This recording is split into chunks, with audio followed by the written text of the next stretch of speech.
Hey guys, Anaris here with another fantastically exciting Starcraft 2 broadcast, and hey, you know what? I hope you're having a great weekend so far. Now, today we're actually going to be kicking off with a TVZ on Antigua Shipyard. Now, with the spawning positions being where they are, I'm going to talk about some complexities that we can be seeing here in the coming moments in this matchup. But for now, I'll introduce the players. We have hOsys spawning as the Blue Zerg down in the bottom position. His Red Terran opponent, RianBoxer. I guess it's Rian, something like that. He is the mighty Red Terran player, up in the 2 o'clock position. So, what I was going to say earlier is this map really lends itself well. Actually, I don't like this map personally. It bothers me, some of the problems you run into.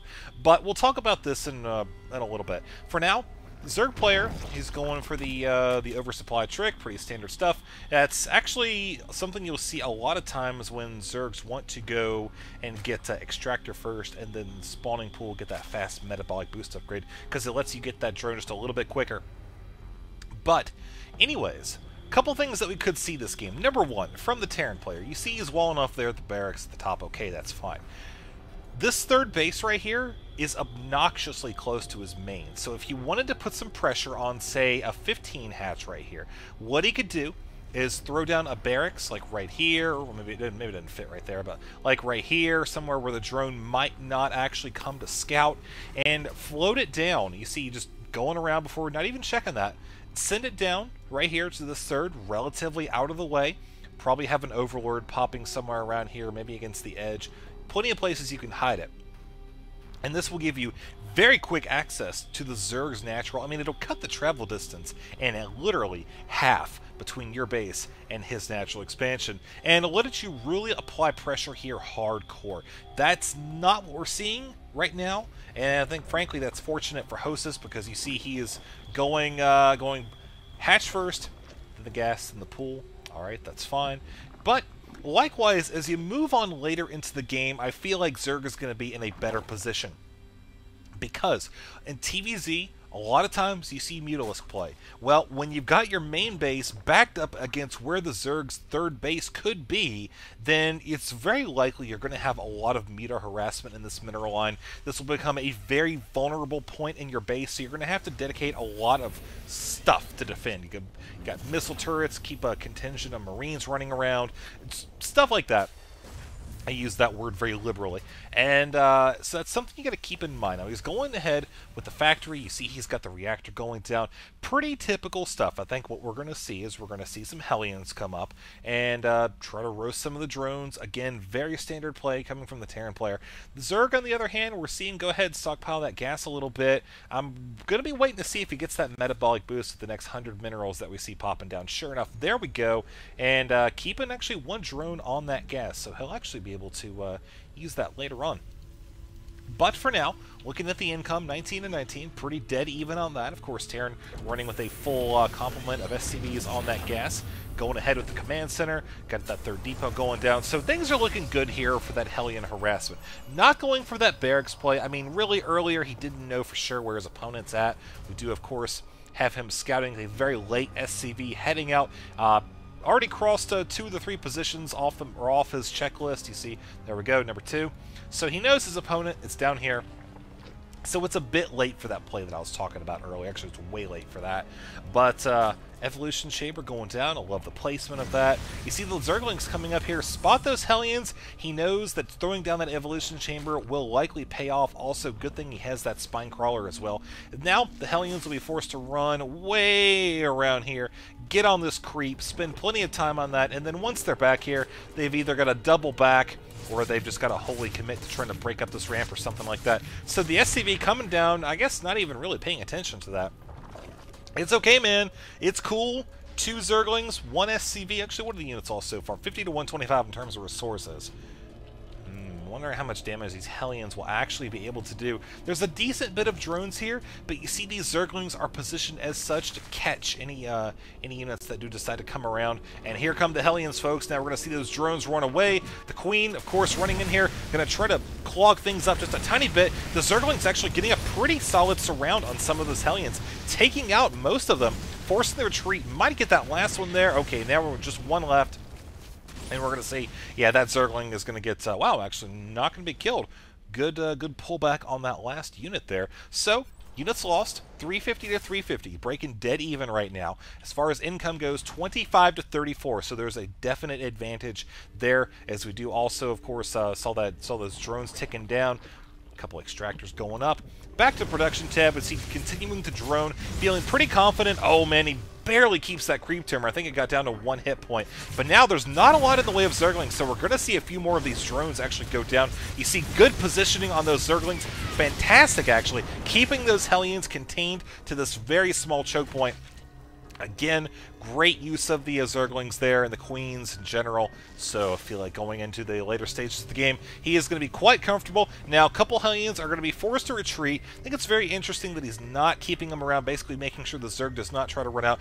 But I think he knows that the fact that the Zerg player didn't really have a whole lot of Zerglings that second time he attacked, probably not looking to go ahead and dump a whole lot of money into his army, so no real reason to send those out right now. Pretty much just keep them in base, make sure there's no attacks. You see he's got a few Marines down here as well. He's got that combat shield upgrade, and I believe he does not, yeah, he does not have the stem upgrade just yet. Of course, I could have just looked at production tab and see it's about 30% complete, but another command center going down. He's going to be able to expand again here relatively quickly, kick up his SCV production, very rapid pace, get that economy going.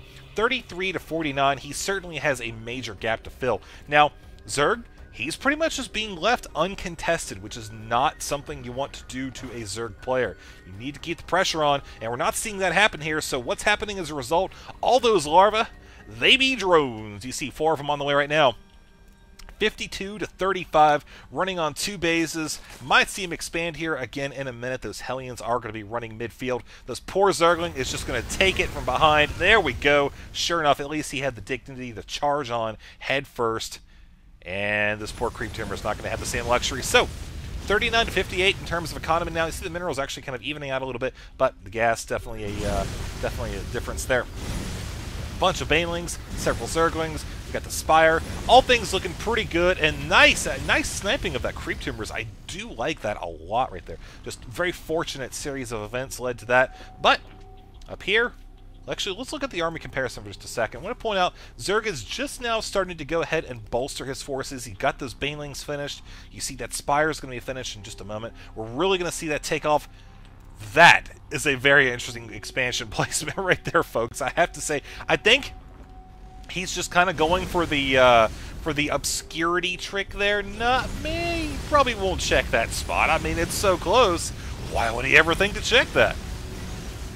So, very ballsy move indeed. I mean, really, taking his third is not an option. This right here, no. Terran can just be so obnoxiously difficult when dealing with an expansion right there. But now you see the Zerglings coming in, basically forcing themselves, thrusting their little Zergling blades into the Hellions' backside, and now you have a bunch of dead Hellions as a result. Quite interesting indeed. So now, Planetary Fortress, looking good. No SCVs working on it just yet. You see, actually, very interesting workers killed. Neither one of them have a ton so far, but that is soon to be changing, folks. Just watch the units lost tab as things start to kick off here. We could see those SCVs going down super quick. One missile turret almost canceled. The other one is delayed at least a little while. Just barely out of range, and we're actually going to see that go into the red. Will it burn down? It is so close, but nope. Those Marines able to push it off at the last second there. They do have that stim upgrade complete, so that's going to work very much in his favor. He doesn't have any medevacs, though, so he's going to be extremely careful with those stims, because right now, those Marines, you see they're 45 hit points. Okay, that's good. One more stim, they're going to be able to be one-shot by Marines. Or by Banelings, rather. So that is definitely something you want to not have happen. And to that end, we have a starport just starting out a moment or two ago. We're going to have those Mutalisks coming in. Spots the turret. Okay, really going to be limited to the damage that they can do. They are so bunched up right now. Now, the first sign of a Thor, you're going to see those things split up like crazy. And, oh man, it's going to be like they have cooties or something. I don't know, but Either way, going for this expansion now. I think he's going for it now that he feels a little bit more confident. The problem going into this part, though, is that, once again, the Terran player is going to have a great position. He's going to be able to get tucked away nice and tight in here. More importantly, if he wants to, he can actually place some siege tanks here on the high ground, the mid ground, protected by the turrets. Zerglings, Banelings not really able to do a whole lot, and he would be able to actually snipe off the set of destructible debris right here. This Muta is actually running very close to those Marines. He's got to be very careful about that. And as far as units that he can counter with goes, well, he's got some Zerglings. He's got some Mutas. That's about it. I mean, really, if you just look at it, you see 16 Zerglings, 13 Mutas. Not a lot that he can directly counter that with. So he's got to get a lot of units. He's got 34 Zerglings on the way right now. Having lost this expansion, I feel like it's going to be a decent setback. You see, but he is mining double gas here. He's also got the Mutas coming around, hoping to maybe swing in and pick off a siege tank or two. No, he's just patrolling the map, looking for reinforcements, which, I mean, really is just as good. I think he's feeling pretty confident that he's not going to be attacked here directly. We do have the Marines actually spotting the force, and yeah, he's got some Zerglings, folks. Pretty interesting positioning here. We're going to see those Zerglings just annihilate those siege tanks. Marines getting Baneling to death. Some nice splits, actually, but not quite good enough. As you see, a couple Marines live. That's all that's left. hOsys handles that actually fairly well. He sacrificed the expansion because he realized he didn't have enough to actually deal with it at the time. Very smart move. That's something you'll see a lot of lower league players do, is they'll just panic and they'll throw all of their units because oh, look, my expansion's going down. And, you know, really, he doesn't need to have that. I think this was, if he had planted this a couple minutes later, he could have actually used it as bait. But you saw that wasn't the case now, and we're going to be losing a reactor here. Possibly, oh, going for the factory next. Really hoping to limit the siege tank. He may also be anticipating Thors. I mean, they would be extremely effective against the tightly bunched Mutas. But look at the Marines coming single file, man. That could not have worked out better for him. He still had to retreat, but again, those Marines stemming up like that. Fortunately for the Terran player, he's got some medevacs on the way, so he's going to be able to heal up these forces, but they are in a slightly weakened state, and we can expect to see him play rather defensively here, at least for a little while. Now, as far as these Mutas go, you see they're kind of defending this expansion again, and also teetering on the edge of the Terran border, and now going in, being very bold with those glaives bouncing all around the Marines, doing a lot of damage. We can see he does not have any armor upgrades. The Zerg player has 1 weapons upgrade, so that's going to be a pretty damaging effect there. And this expansion's still looking pretty good, man. I gotta say, I'm really surprised the Terran player has not decided to maybe send out any medevac, drops coming over here, this corner, checking the other expansions, sending them down. We do, of course, have another expansion possibly coming with that drone heading out. 15 Banelings on the way, folks. Yes, indeed, a lot of explosiveness we're going to be seeing in just a moment or two. But for now, more immediate focus. All of these SCVs going down. You see the Marines trying to come up here. Oh, man. I really feel like he actually could have taken this out. He would have suffered some decent losses, but now with those extra Marines there, no, not going to happen. If he had taken out that first half, I mean, he would have suffered some decent losses, or some, I don't know. It would have been pretty close. I guess ultimately that was a good call, preserving all of his Mutas like that. But for now, we see 153 to 188. Looking at the army difference, you see it's actually pretty close in terms of minerals. Look at the gas invested, though, man. Definitely a lot of it there. Again, those Mutas, to an extent, the Banelings as well. And now, Mutas are just so tightly bunched up, man. You see the Zerg really likes to keep those like that. Pretty dangerous the later the game goes.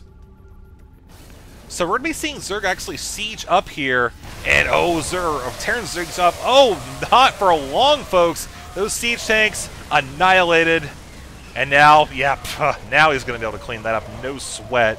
Terran, he is not going to be able to do anything about this whatsoever. He's got a few turrets here. That's about it. You're going to see those drop like flies. Boom, boom, boom. There you go. And now you can just see the units lost tab. Take a look at the resources. 11.7k. Not a good position, folks. 180 and 81. Pretty much going to expect to see a GG here from RianBoxer, rather, at any point in the next few seconds or so. Here come the Zerglings. They're going to be getting to the mineral line. Finish that up. You see a couple siege tanks. That's about it. And he continues to expand. I mean, hey, why not? You've got this advantage already. You might as well just capitalize it and make your advantage written with a capital A, possibly a couple other capital letters as well. But, oh man, yep, so actually kind of surprised he hasn't GG'd yet. I was kind of expecting him to do that a very short time ago. I mean, hey, he's lost his natural. he's got this going, and I mean, it's Fort Knox with turret commando up here. But you're going to see this go down so quick. He's not going to have enough forces that are available to deal with it. You see the Marines are going to be running out, but they're going to be caught off guard, or not caught off guard, but they're going to be intercepted, rather, by the Zerglings, keeping those delayed. And now you see all the workers just bunched up there, taken out. As far as workers go, 22 to 99 drones at this point, folks. More Zerglings, Mutalisks on the way. Marines going to come up, try to do anything they can. Again, just don't have the numbers, man. 55 to 198. Terran is absolutely committed to staying in this game. I'm actually kind of surprised that he hasn't left yet. I mean, he has to know, just looking at the vision right now, okay, well, Zerg has ran unchecked for pretty much a good chunk of the game there. Did do some harassment. I feel like it was more or less trashed, though, by the Zerg player. Very well executed.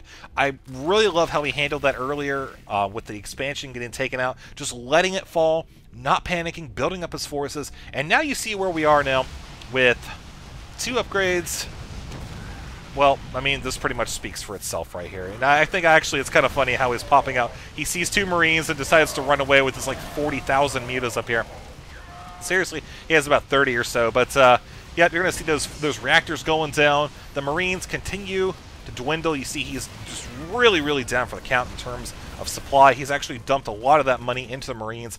A lot of it has gone into those barracks that don't have those reactors. He's still in the game. Okay, there we go. Now finally leaving. I mean, I don't want to be that guy who's like, oh, you've lost already, give up. But I mean, yeah, he's lost already. You might as well give up. So, irony for you. Yeah, so thank you guys for watching. I hope you enjoyed it. If it was a little drawn out there at the end, I mean, hey, sometimes these things happen. Can't really predict it. Just go assume 20+ minute game with, yeah. Let's go on. Let's check out another game. I promise you, it'll be more exciting in the last few minutes than this one. All right, guys. Seriously, if you liked it, please leave me a comment. Let me know. Omit the last 2 minutes or so. Because I feel like other than that, it was a very well played. Good Hellion harassment, followed up by a very strong offensive there. Pretty much got taken care of by well executed plays by hOsys. So that's pretty much all we got today, folks. See you next video.